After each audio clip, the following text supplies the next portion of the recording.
आज आपण आलो आहे मुंबईहून पुण्यामध्ये. ऍक्च्युली खरं तर मी आले आहे पुण्यामध्ये पहिल्यांदा एक्सप्लोर करते, सो अनुभव काहीसा वेगळा असेल माझा. तर चला आपण एकत्र अनुभव घेऊया पुण्याचा.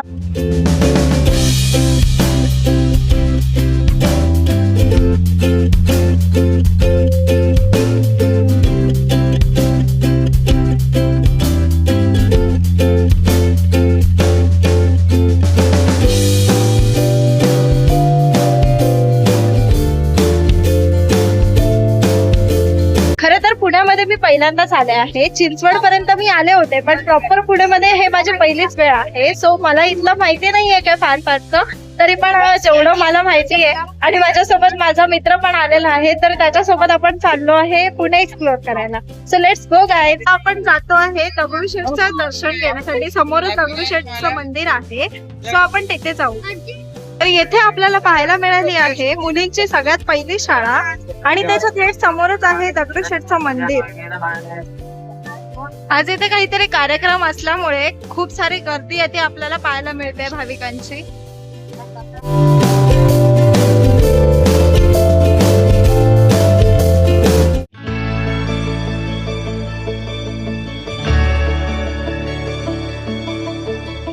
तर मंडळी, आता आपण सगळ्यात पहिल्या डेस्टिनेशनला आलो आहे, ते म्हणजे आपला शनिवार वाडा. तर चला आपण आता शनिवार वाडा एक्सप्लोर करू.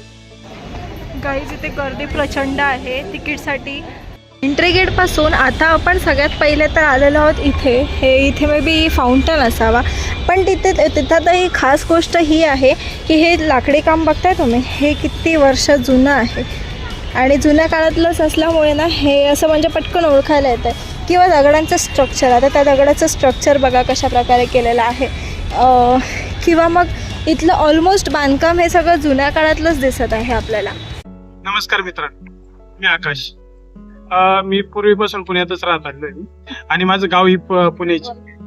जर का शनिवार वाड्याबद्दल सांगायचं गेलंच तर सह्याद्रीच्या कडेकपारीतून रात्रीचे दिवस करून ज्या राजाने अखंड हिंदवी स्वराज्य चालू केलं ते छत्रपती शिवाजी महाराज आणि आपल्या महाराष्ट्राच्या रणरागिणी आपल्या जाऊसाहेब जिजाऊ त्यांनी हा किल्ला खरं तर झांबरे पाटलांकडून विकत घेतला होता.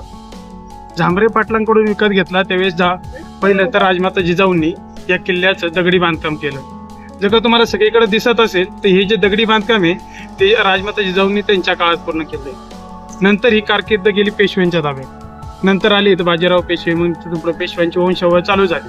म्हणजे हा किल्ला पेशव्यांच्या ताब्यात गेला. तिथून पुढे तुम्हाला जे वरती वीट बांधकाम दिसत असेल ते पेशव्यांनी केलेलं आहे. हे तुम्हाला इतिहासात जास्त कुठे पाहायला भेटणार नाही. हे जर का तुम्हाला जर का समजून घ्यायचंय तर तुम्हाला एखाद्या प्रॉपर पुणेकराकडूनच ह्याची माहिती घ्यावी लागेल, किंवा ज्याने महाराजांचा इतिहास जवळून पाहिलाय, अनुभवलाय, त्याच्याकडूनच तुम्हाला या सगळ्या गोष्टी समजून घ्याव्या लागेल. तुम्हाला कोकण वगैरे साऊथ इंडियन या साईडला जी म्हणजे कोटियन पद्धत दिसती ती खरं तर आपल्या महाराष्ट्रीयन शैली आहे. जर का तुम्ही आता इथे बघत असाल, मी ज्या ठिकाणी उभा आहे, हा जो मध्ये उभा आहे, हा जो मधला जो स्पेस आहे, हा पूर्वीच्या काळातला कोटियन असायचा. आज ही जी पद्धत आहे ही लुप्त चाललेली. ही पद्धत पूर्वीच्या काळापासून आली. खरं तर ही जी कोटियन पद्धत आहे, आता जी साऊथ इंडियन आपण जे म्हणजे ट्रेडिशनल फॉलो करतो ते साऊथ इंडियन ट्रेडिशनल हे आपल्या महाराष्ट्रापासून फॉलो केलं जातं. हे मला या निमित्ताने सांगायचं की ही कला आपल्यापाशी म्हणजे 350-400 वर्षापूर्वीची. तसंच जर का तुम्ही आता इथे सगळीकडे बघत असाल तर आता हे सध्या सगळं काही लुप्त होत चाललेलं आहे. हे जे इतिहासाचे अवशेष आहेत ते असेच जिवंत राहिले पाहिजे, त्यांना असंच जिवंत ठेवलं पाहिजे. प्रत्येकाने या वस्तूला भेट दिली पाहिजे, तिथला इतिहास समजून घेण्याचा प्रयत्न केला पाहिजे. तर मंडळी, आता आपण शनिवार वाड्याबद्दल थोडीफार माहिती माझ्या मित्राकडून घेतलेलीच आहे. तर आता आपण हा किल्ला एक्सप्लोर करू. आपण बघू याच्यामध्ये अजून काय काय पाहण्यासारखं आहे किंवा अजून आपल्याला काही माहिती मिळू शकते का.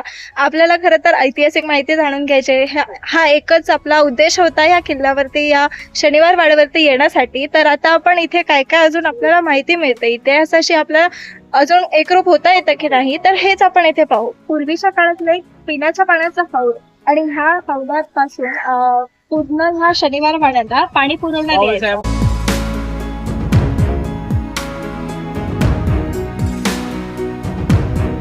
तर मंडळी, हा आहे नारायण दरवाजा.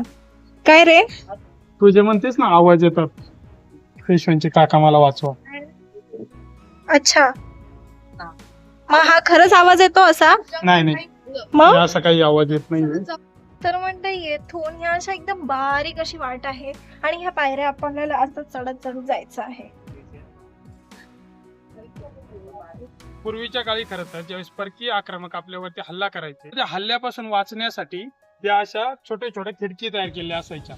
एक तर ह्यामधून जर का इंग्रजांनी याचा वापर कशासाठी केला तर ह्यामधून बंदुकी घालून खाली शत्रूवरती हल्ला करायचे.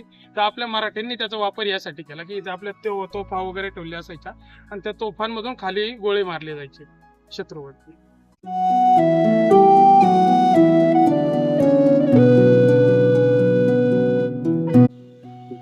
तर मंडळी आता आपण ज्या वडाच्या झाडाच्या सावलीमध्ये बसलो आहे, तर हे झाड जवळपास काय म्हटलं तरी मला सांगता येणार नाही वर्ष किती असतील, पण तेव्हाच्या काळातलं हे झाड आहे अजूनही.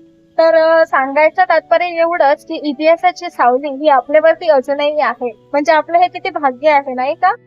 इथे आपल्याला दिसत आहे जुन्या काळातले दरवाजे, अशा टाईपच्या कड्या होत्या तेव्हा, आणि इथून वरती जाण्यासाठी मार्ग आहे.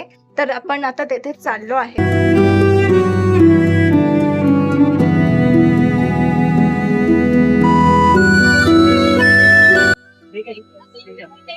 जुन्या काळातलं बांधकाम आहे, लाकडी बांधकाम इथे केलेलं आहे मंडळी. इथे तुम्ही सगळीकडे बघू शकता, इथे वासे टाकलेले आहेत लाकडाचे, आणि एकंदरीत वरचं सगळं बांधकाम जे आहे ना हे आपल्याला लाकडाचंच पाहायला मिळतं इथे.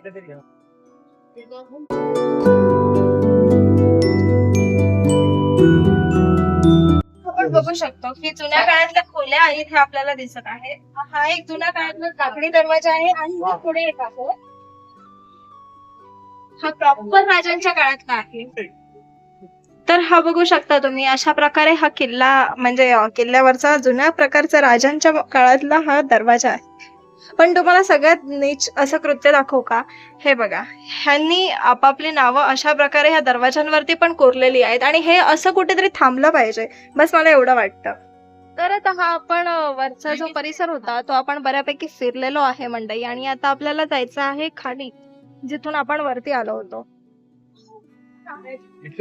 पायऱ्या बऱ्यापैकी मोठ्या आहेत जुन्या काळातल्या.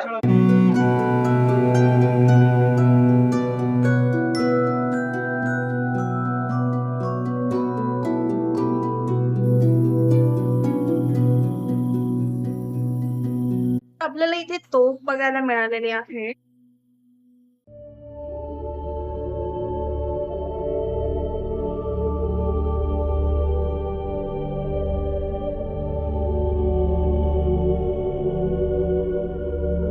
हे पेशवेकालीन गणेश मंदिर आहे मंडळी.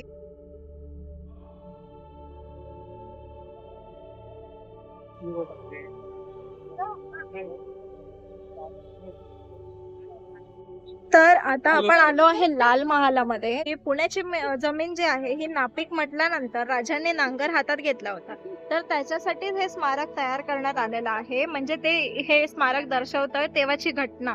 आणि त्याच्यानंतर हा आपला लाल महाल आहे, आणि इथे शाहिस्तेखानाची बोटं पण छाटली होती राजांनी, तर त्या खिडक्या सुद्धा इथे आहेत आणि त्या आपण इथे पाहू शकतोय. मंडळी आताच आम्ही जस्ट लाल महाल पाहून आलोय. ऍक्च्युली तिथे आतमध्ये फोटोशूट करण्यासाठी किंवा व्हिडिओग्राफीसाठी बंदी आहे, त्याच्यामुळे आपण तिथे काही फुटेजेस काढलेल्या नाहीयेत. पण जेव्हा तुम्ही ह्या वास्तूला व्हिजिट कराल तेव्हा तुम्हाला कळेल की इथे ना म्हणजे खूप छान वाटतं आतमध्ये, आणि इतिहासाला सांगड घालणाऱ्या अशा बऱ्याच गोष्टी तुम्हाला इथे पाहायला मिळतील, आणि एकंदरीत सुंदर अशी वास्तू आहे. सो तुम्ही पण इथे पुण्याचे असाल तर व्हिजिट केलंच असेल मे बी, आणि जर पुण्याच्या आउटसाइड वरनं तुम्ही येत असाल तर लाल महाल व्हिजिट करायला विसरू नका.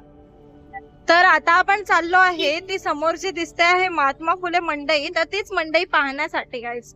जसं आमच्या कुडाळचं मार्केट आहे तशा टाइप मध्ये मंडई आहे. आणि इथे बीट बघा कशा प्रकारे असं कापून वगैरे ठेवलंय सुंदररित्या नाही का. आणि एकंदरीत हे खूप असं म्हणजे विस्तारित आहे, आणि फक्त इथे भाज्याच मिळत आहेत. इथे साईडला वगैरे तुम्ही बघू शकता, सगळीकडे इथे तुम्हाला भाज्यांचंच कलेक्शन दिसेल. आणि हे म्हणजे असं वाटतंय ना, हे अशा शहरातली भाजी नाहीये. ही ह्या भाज्या बघून तुम्हाला लक्षात येत असेल, एकदम ताज्या फ्रेश भाज्या दिसत आहेत. हे प्रॉपर शेतातनं आलेला माल आहे. निघता निघता मंडई बघून आमची पावले आता परतीला निघाली आहेत. तर भेटत राहू मंडई आपण अशाच नवनवीन व्हिडिओद्वारे. तर चॅनलला नवीन असाल तर सबस्क्राईब करायला विसरू नका. धन्यवाद.